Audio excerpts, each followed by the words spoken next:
他看烟火，把它下雨。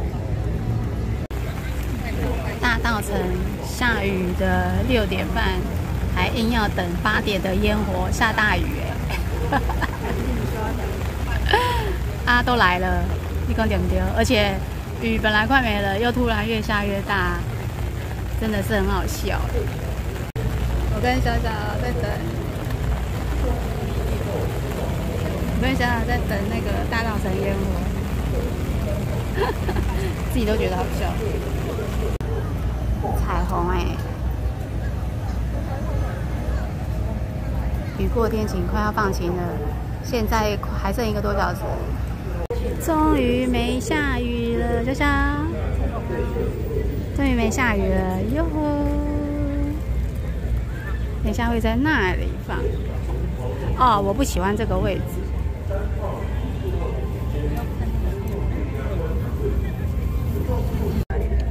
我有那个，谁要叫我手机不要？我有带绳子，好不好？你会先撞到栏杆哦。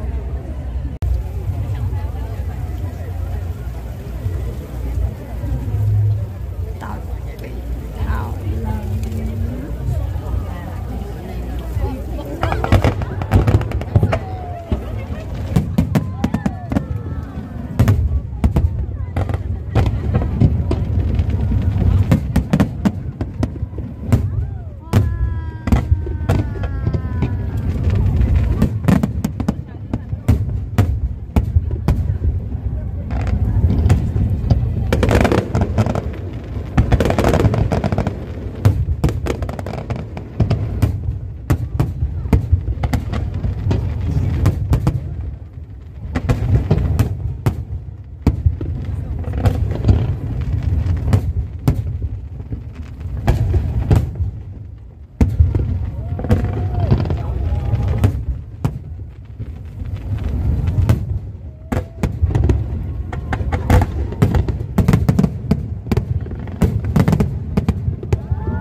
我的晚餐，赞起乌龙面，跟小小。